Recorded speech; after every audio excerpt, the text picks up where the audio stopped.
Hello, I want to welcome you to my living room. I am filming in a different set for a couple reasons. One is Happy Fountain Pen Day. Second reason is I'm actually taking these lights for what I bought them for a photography job. So I had to move them up here anyway. I thought, hey, for Fountain Pen Day, let's do something a little different. So I'm going to start with pens in use, and then I'm going to delve into a couple of other things.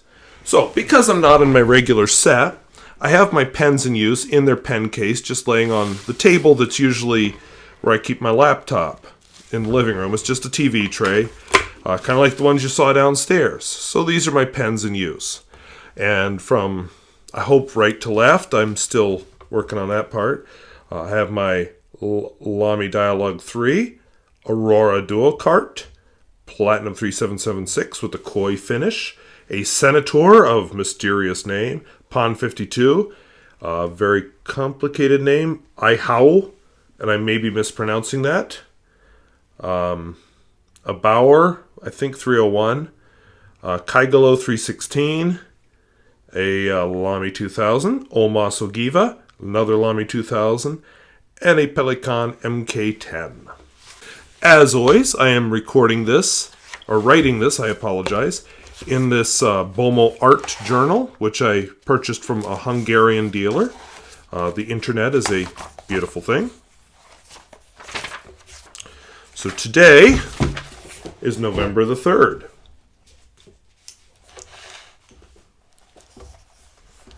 We'll zoom in a bit.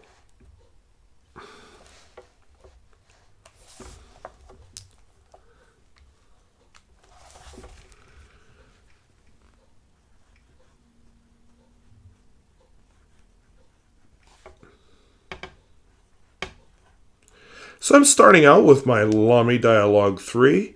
I recently uploaded my review of this pen, although I filmed it several months ago, but it reminded me how much I like it.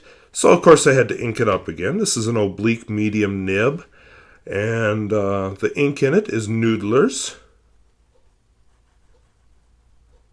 Blue Nose Bear. This ink is supposed to have a halo around it. As in, the feathering is a feature, not a bug. But I found very little of the paper I own actually shows the bright blue feathering that it's supposed to have, including this paper. Instead, it just feathers like this. I had a question actually on that review about replacing the nib, so I'm going to take it apart here.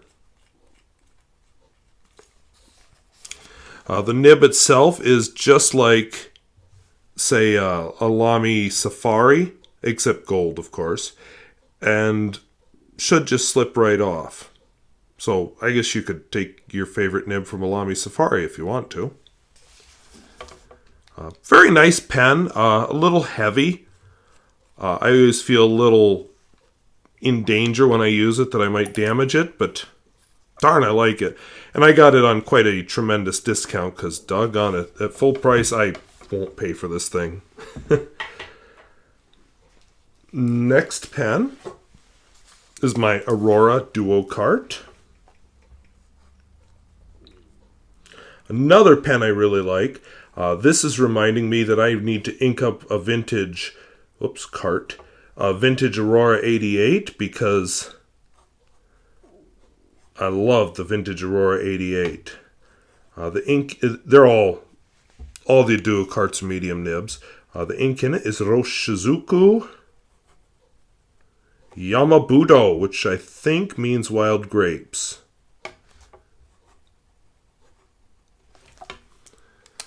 On some paper, this is a very nice sheening ink. Not so much on this paper, but this is a more absorbent paper, but not a very bleedy paper.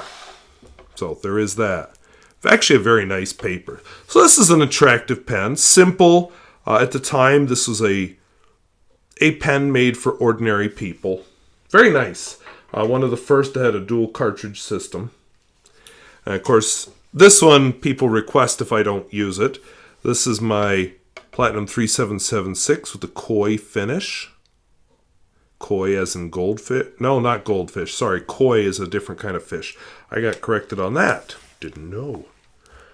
So Platinum 3776. Of course, that's one of my all-time favorite models of pen, which is interesting because when I bought my first one, I didn't like it. It took a while to grow on me. This is Sailor Jentle Grenade, which if I remember correctly, and I may be wrong, and I didn't look this up ahead of time, has something to do with pomegranates. Not a crop I grow here in North Dakota. And then I have my interesting Senator. I broke my vow not to buy any new pens with this guy. And I told you last week why it's not completely closed. I'll cover that more fully when I review it or its brother. So this is a Senator of unknown model. I'm told to look at Mertz and Krell. I've done a little research, but haven't had time to really research it the way I want. I just have not found model names. But the ink in it, I do know, is Montegrappa Bordeaux. And this is an ink which is sadly discontinued. What makes this pen interesting to me? That's the blind cap. It's huge. The problem with that blind cap is it exposes the problem with the pen, which is if I cap it completely, it often creates some suction when I uncap it and pulls ink out of the nib and splashes it everywhere. Bad design. Although I do like how the pen writes. Not really in order, but a Pon 52, covered with dust. Pon 52, which is a nifty Norwegian pen. Doesn't look like much, but darn does this thing have a nice nib. Another entire brand, actually, which is discontinued. The ink in it is Sailor Jentle Epinard, which is one of my favorites. Epinard is French for spinach, and I'd call that a reasonably spinachy color.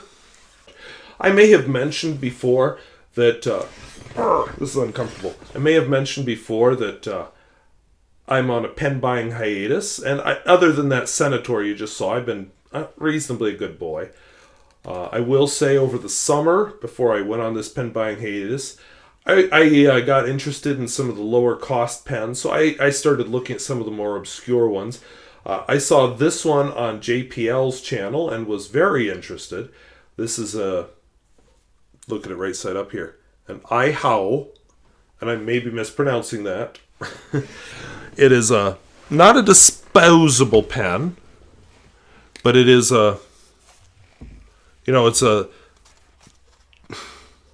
let's say a lower quality feel. I have a cartridge in it right now, but it came with a converter, so I will probably put in the converter, but it came with a zillion cartridges, so I thought, why not use them? And a hooded nib.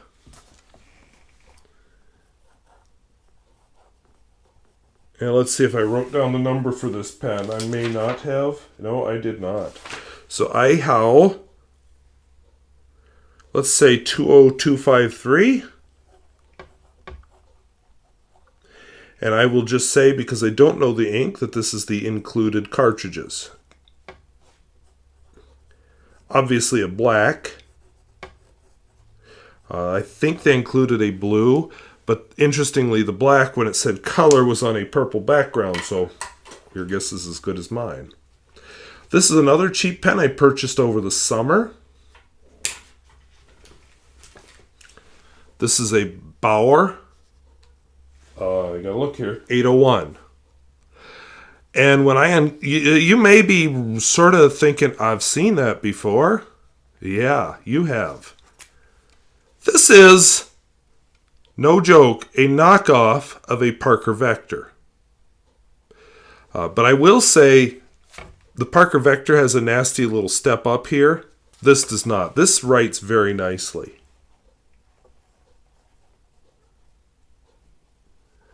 Baoer, did I say 801? I did. The ink in this is Atramentis.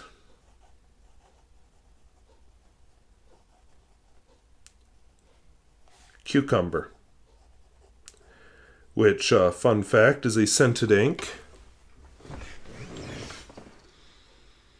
Doesn't really smell like cucumbers to me, but it smells like synthetic cucumber. It's a nice color. I'll give it that. This next one was sent to me by a viewer. I'm not sure if I'm allowed to say his name, so I won't. Let's not even say where he's from, but let's just say I've been where he's from. This is a Kaigelu 316. A very high quality feeling pen. He compared it to a Parker Duofold, and I will admit I've never used one or owned one, although it's on my list for down the road when I build up the nerve. Attractive little finial there. Not much on that finial.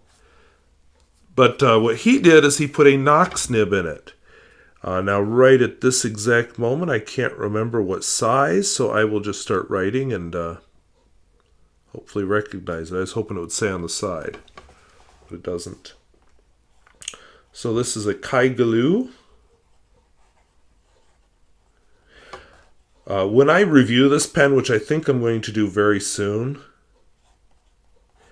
I will probably pull out my Dragon pen that I reviewed a long time ago, because this is extremely similar. The ink in it is Atramentis Pearl Violet.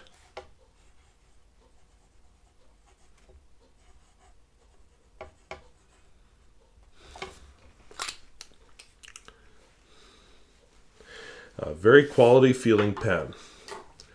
Of course, I've had a Lamy 2000 inked up with the very attractive... Oh, I'm remembering why I don't like reviewing in this couch. It's very uncomfortable. But the ink in it is the very attractive Noodlers. Black Swan.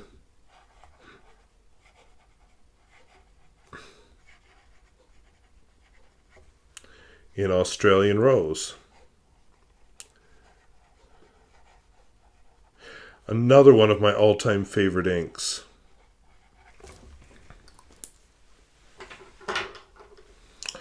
Just for giggles and snorts, I inked up an old favorite. I actually was sent one of these by a viewer to review, but then return. And I liked it so much, I was like, oh, it's so sad that Omas went out of business. But then I found one, ironically the same color and nib size as she sent me, and it wasn't my favorite color, but I liked how it wrote so much, I thought, I'm going to buy it even though the color's not my favorite. And it's grown on me.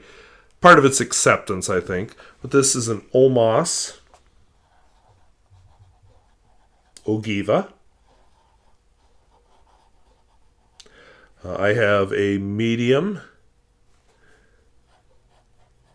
extra flessibile nib, which is a nice nib. I'm told it's a little delicate. I haven't had trouble, but then I don't push it like some people might. The ink in it is Kyo-iro. An ink I have not reviewed, which would be most inks.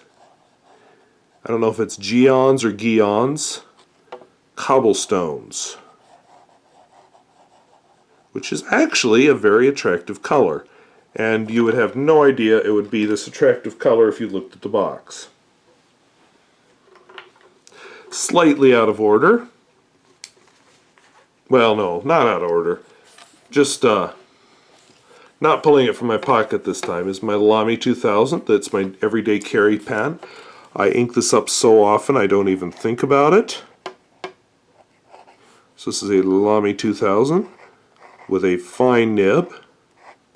And the ink in it is Lamy Black, which, for various reasons that I went into in another video, has taken the place of Noodler's Black as my go-to black. Not that I don't still have a little Noodler's Black left. I may ink that up and use that for a while. Who knows, I may even want to keep a bottle of it around. Last pen that I have today is my Pelikan MK10. Furnace just came on. You'll notice it's a lot quieter than when I'm down in the basement filming. So I didn't bother to turn it off. Okay, so Pelikan. MK10. I can't remember if there's a dash or not. Oh, and here's one of the weaknesses I found with this pen. I end up getting inked right here around this area, and I don't know if the ink is leaking from somewhere or if it has something to do with how I cap it. But yeah, I've got a little leakage on me. That's one of those things with the pen I want to investigate before I review it, because this is a pen, it's ready to be reviewed. I just haven't, because I haven't figured out that issue yet. I don't even remember what ink this is. There we go. Noodler's Navy.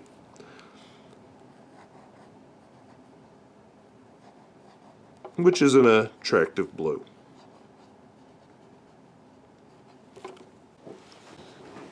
So we'll settle in here for a little talk. And may or may not have an adult beverage sitting here.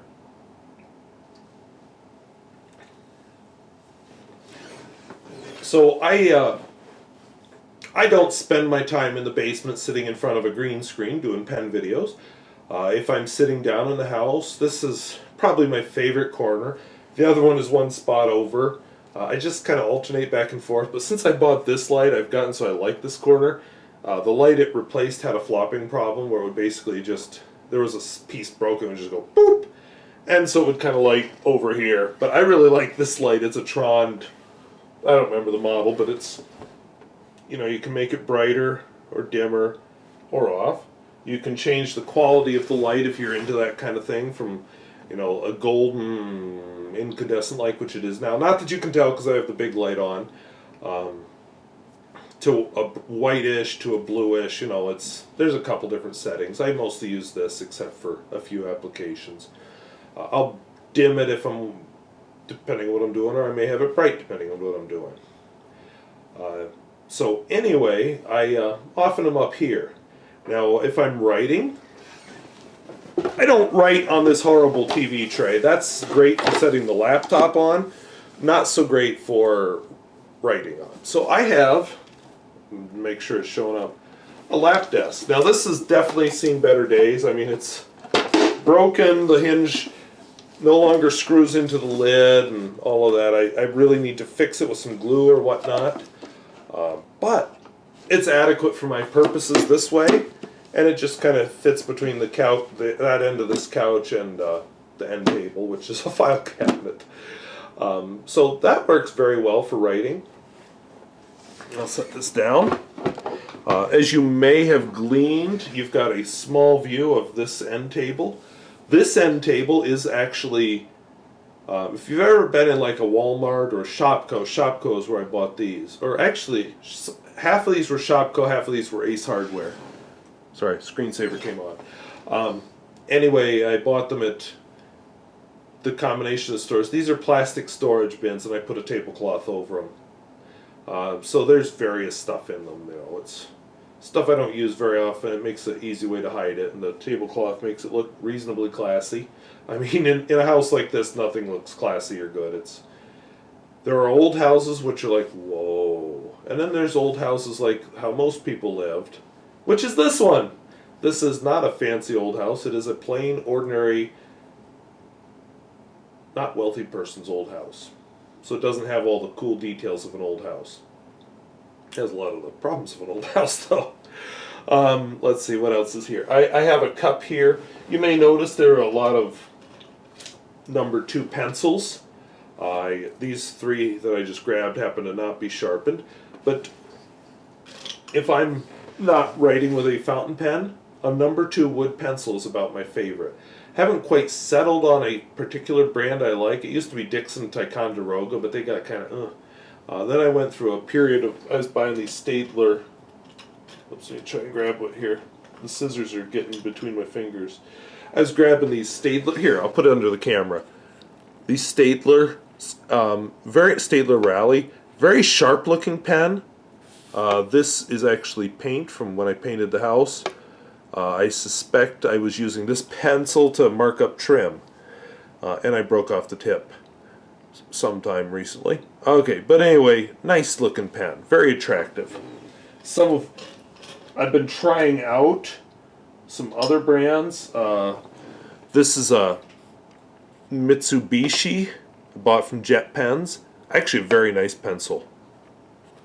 And then this here is a Tombow, also a very nice pencil.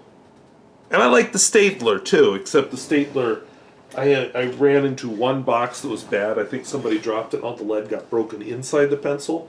But if you were to wander around the living room, you'd find my very, very nice pencil sharpener. Yeah. And I used to be really into sketching with pencil and drawing.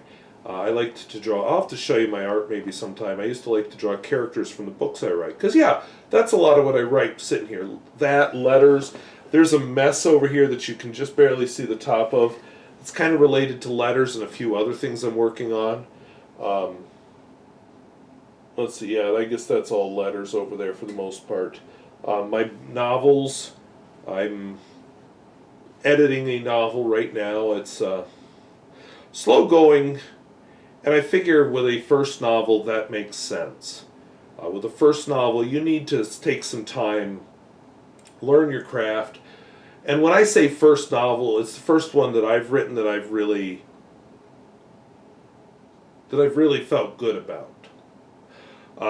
Don't mind me. I'm going to pause that camera and restart it.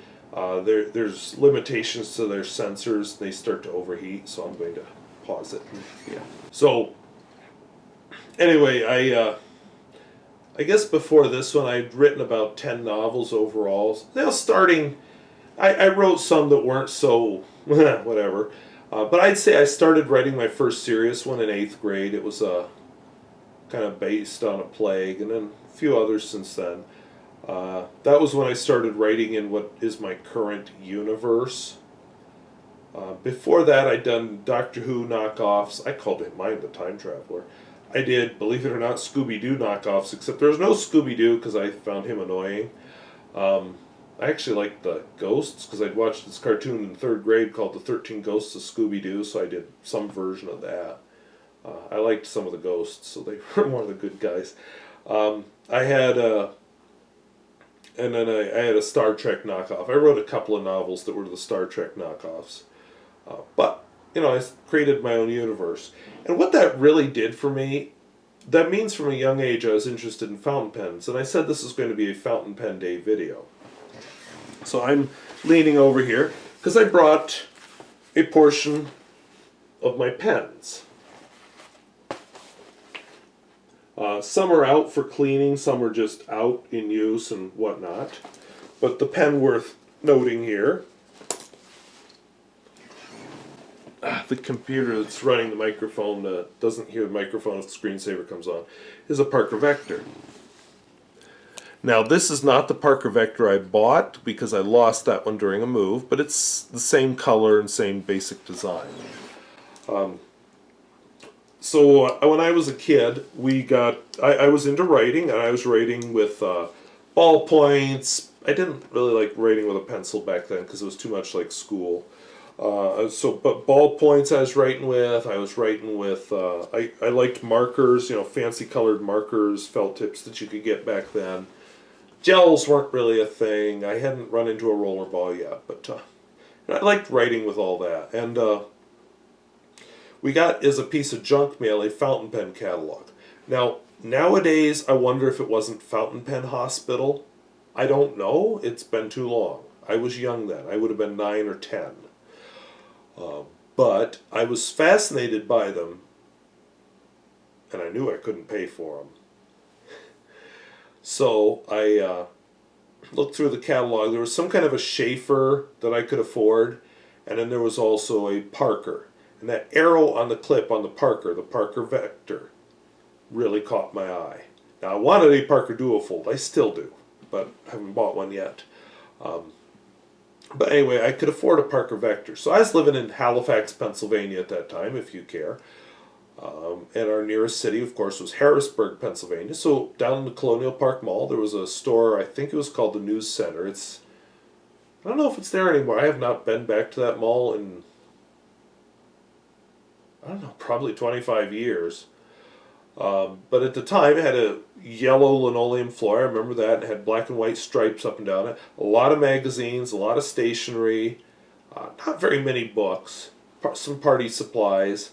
But they also had, this, like I said, stationery, and I was able to purchase a Parker Vector. I was very disappointed when I got home and discovered that it had blue cartridges, because I always preferred black. I still do for my daily writing, although I've opened up to blue.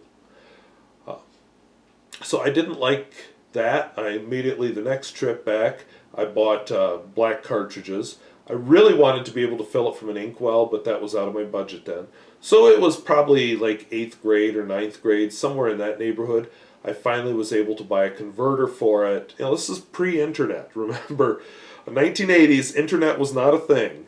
But I was finally able to buy a converter and a bottle of ink. In fact, I used to have the Parker, was it Parker Penman? Whatever they called their black. I liked that one, and I really liked the Parker Penman Emerald.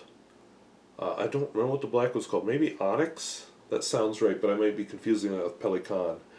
Anyway, or I would use Parker Quink. Parker Quink was more common because that I could actually find regularly, and it was a little cheaper. And so that's what I used. I bought a Cross Century at some point during high school. I had a job, and I'm like, hey, I can buy you what I want now. So I bought a Cross Century. I did have a Parker, was it called Place Vendôme? I don't remember. I bought that shortly before college because I felt like I deserved, it was time to buy a really nice pen. As it turned out, it was a Parker Jotter, just more dressed up, and during college, I dropped it on the floor, and the nib went, whoop! So that was all she wrote. And back then, there was no internet to get it repaired, and I didn't know how to research it, so I don't know what happened to that pen, honestly. I hate to think I would have thrown it away, but I'm kind of scared that may be what I did. But anyway, so, yeah, back then, a love of fountain pens was born. And the Parker Vector and that Cross were my fountain pens up until my 30s. I wrote, 9 of those 10 novels with them. And just, I regularly kept them inked. It wasn't anything, it wasn't a big deal. It's just fountain pens were what I liked.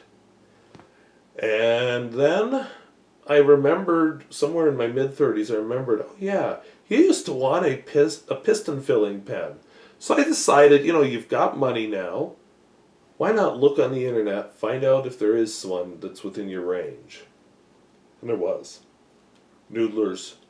Now this was before they came out with the Conrad or the Ahihao. This was back when Noodlers just had the Creeper. But I bought one, and yeah, I liked it.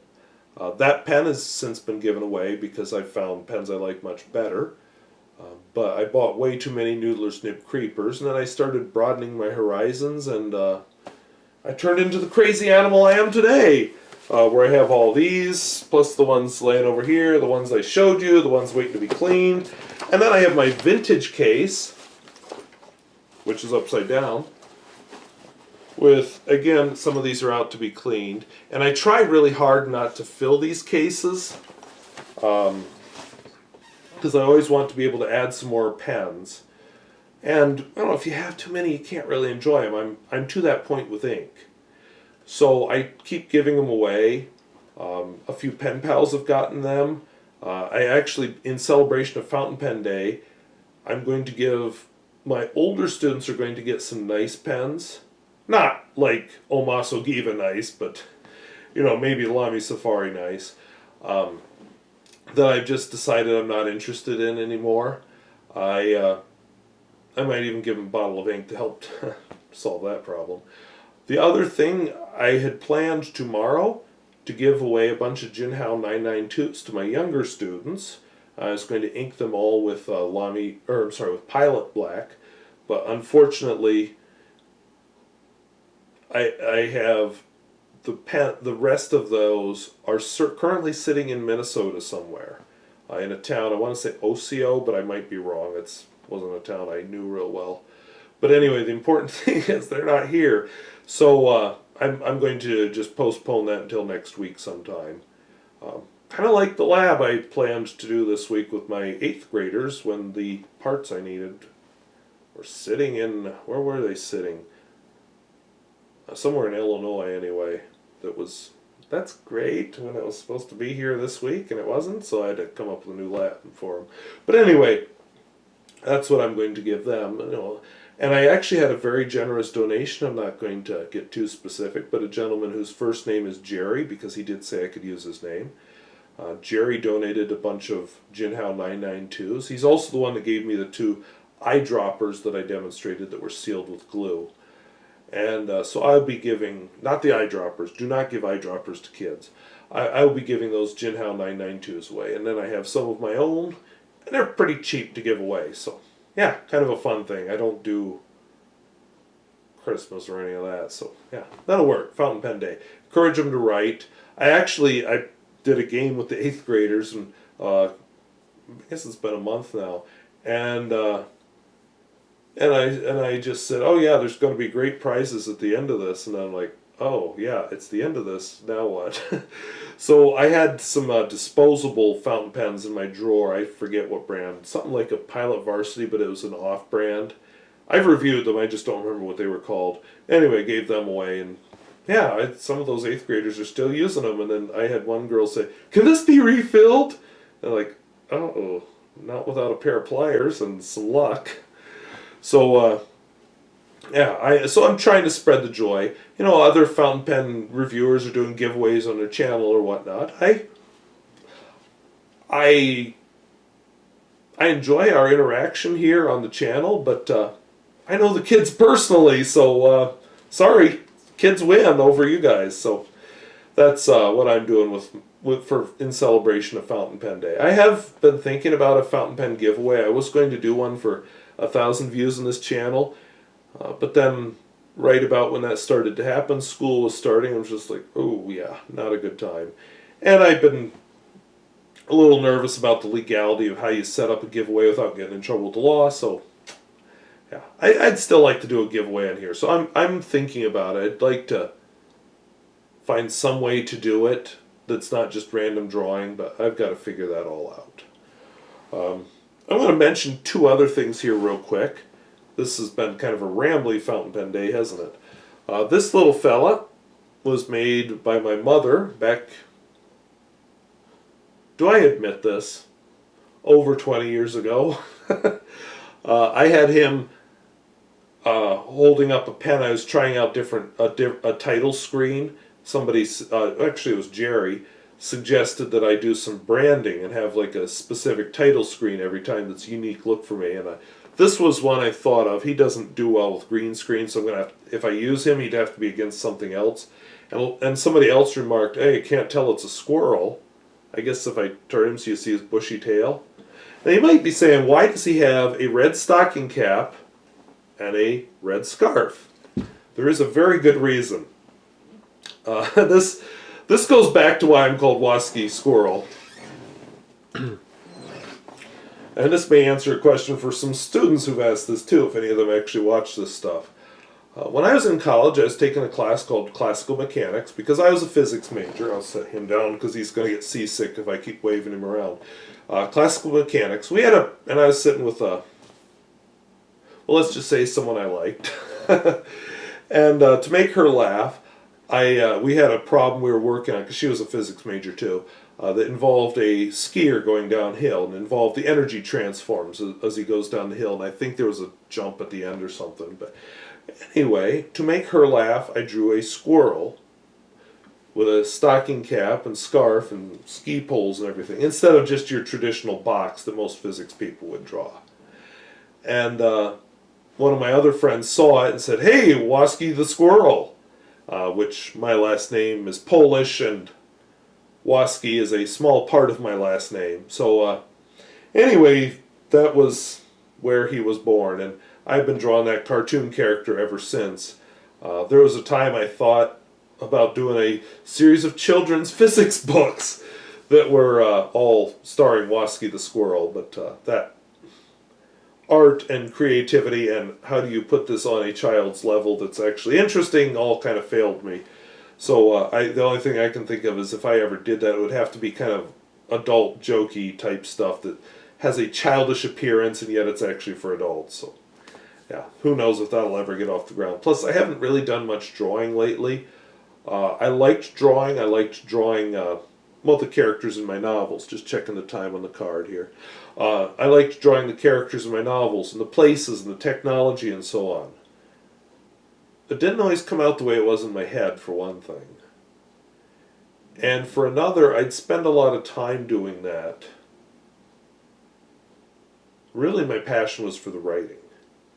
So now if I do any drawing, it's usually just so I can work out a detail or figure something out, or set it so it's consistent in my head.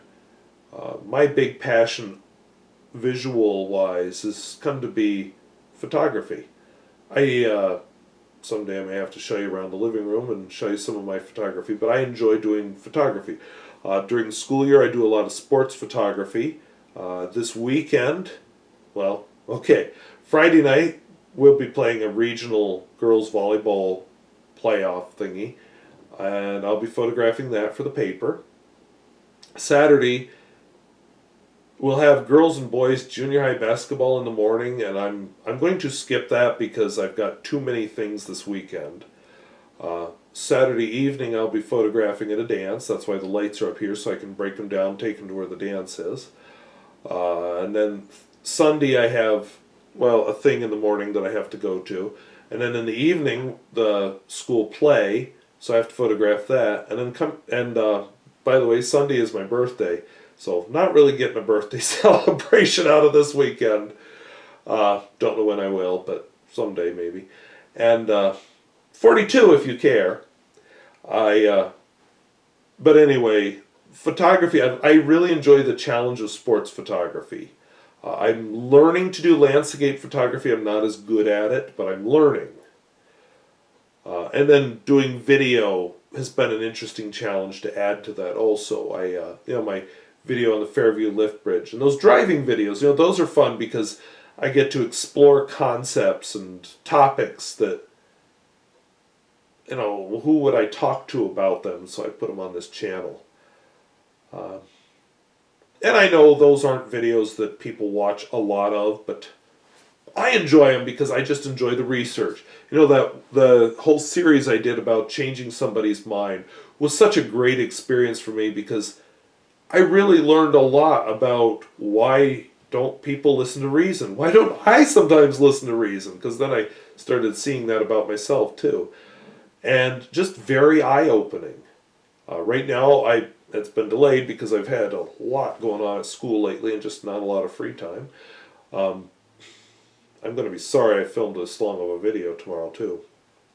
But anyway, I've been filming this whole series on rural is kind of, what I thought I would say is not at all what I'm saying once I do the research. And so I'm really enjoying that. And that's why I keep doing those driving videos. I don't work off of a script really, but I do work off of an outline. This is what you get when I work without a script. I had no idea what I was going to talk about except for a few broad topics when I started this Fountain Pen Day video. Anything else to add? Oh, last year when I did my Fountain Pen Day video, I was experimenting with Windows Movie Maker, which turns out I hate. I used iTunes and put a little bit of music into it at the beginning, just kind of as an opening theme. This year I'm just using my traditional one, but that is a great song that I used last year, Major Tom. Not the famous one, Ground Control to Major Tom. Not that one. It is a German one that, what was the show called? It was used in a German TV show about, oops, sorry, screensaver came on again. A German TV show that I really liked, and now I'm drawing a blank. See, it's actually late at night now, and I shouldn't film anything late at night. Yeah, it's gone. Anyway, he's 4, 3, 2, 1, Earth below us. That song. Except I don't have the English language version, I have the German language version one, so whatever. But anyway, so I decided not to use that for reasons. I'm trying to be more professional. So anyway, I see my camcorder, which has done absolutely nothing for probably the last 15 minutes except film the exact same static page. It's almost about to die. This camera's going strong because I had to replace the battery after the first 2 seconds of video, so I just restarted the whole thing. But don't expect me to film regularly on this set. I moved in answer to somebody else's question. The reason I quit filming in that corner of the living room is I got tired of having the lights up here, everything set up, and me always having to walk around it. I live up here. It's a small house. When you have a bunch of crap all over the place, it feels even smaller. So I moved all this down into the basement, where yes, I have to walk around it, but not all the time. Not in my living area. So I could live with it down there. And that's why I moved down. I was originally going to move a bookshelf down there and use it kind of as a backdrop and maybe free up some space up here. But then I saw that $10 green screen on Amazon. I thought, give it a try. And I'm still trying it. I'm trying to decide if I really like it or not. But, I'm definitely seeing the potential there, especially if I start doing some educational videos, totally unrelated to anything pen-related. So we'll see where that ends up. But anyway, this has gone on definitely long enough. So I thank you for watching. I hope something tonight was interesting, if it was just the pens or whatever. And anyway, happy Fountain Pen Day. I hope you got to enjoy a fountain pen on this special day. And I'm definitely sharing some fountain pens with some students. We won't talk about how many fountain pens that is. That's yeah, a lot of kids. So anyway, I thank you for watching. We'll see you later. Bye-bye.